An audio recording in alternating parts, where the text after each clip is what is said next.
হুগলি জেলায় চুরির ঘটনায় বড় সাফল্য পুলিশের।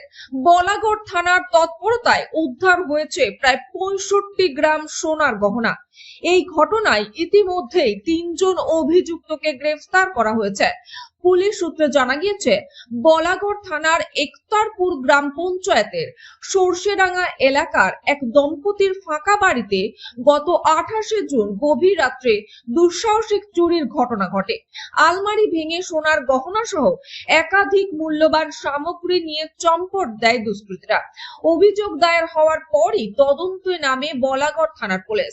হুগলি গ্রামীণ জেলা পুলিশের স্পেশাল অপারেশন গ্রুপের প্রযুক্তিগত সহায়তায় একের পর এক গুরুত্বপূর্ণ সূত্র হাতে আসে তদন্তকারীদের।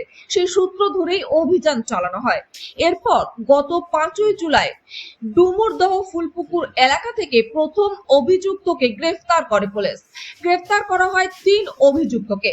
তার জিজ্ঞাসাবাদের ভিত্তিতে কুন্তিঘাট শেরপুর এলাকা থেকে আরো এক অভিযুক্তকে গ্রেফতার করা হয়েছে। পরে পুলিশি হেফাজতে জিজ্ঞাসাবাদের ভিত্তিতে উদ্ধার করা হয় প্রায় 65 গ্রাম চুরি যাওয়া সোনার গহনা।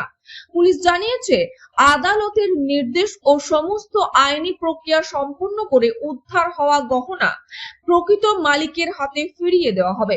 তদন্ত এখনো চলছে। এই চুরির ঘটনায় আরো কেউ জড়িত থাকলে তাদের বিরুদ্ধেও কঠোর আইনানুগ ব্যবস্থা নেওয়া হবে বলে জানিয়েছে হুগলি গ্রামীণ জেলা পুলিশ। অপরাধ দমন, আইন শৃঙ্খলা বজায় রাখা এবং সাধারণ মানুষের নিরাপত্তা নিশ্চিত করতে হুগলি গ্রামীণ জেলা পুলিশ সর্বদা তৎপর রয়েছে।